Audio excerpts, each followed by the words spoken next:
কারে দেখামু মনের দুঃখ গো, আমি সইতে নাহি পারি। কারে দেখামু মনের দুঃখ, এই যে একা একা বসে আছি, কেউ আশেপাশে নাই, কি করবো কন? এই জন্যই আপনাদের সাথে একটু একটু কথা কই। আর আমি স্বামীটাও হয়েছে অনেকদিন হয়েছে, কত হয়েছে, কাউরে দিয়ে মনের কষ্টগুলো বোঝাইতে পারি না। কেমনে বোঝামু, কারে বোঝামু? সেরকম তো মানুষ দরকার, তাই না? এই যে একটা দেওর আছে, এই যে খালি সারাদিন ফোনে কথা কই। এনে যে একটা বৌদি আছে, বৌদির দিকে নজরই দেয় না। বুঝবো কই থেকে? ওরা তো পোলা, কি আর করবো? পরে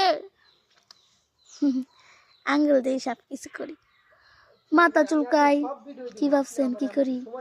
তেমন কিছু না, মাথা চুলকাই, সব কিছু করি।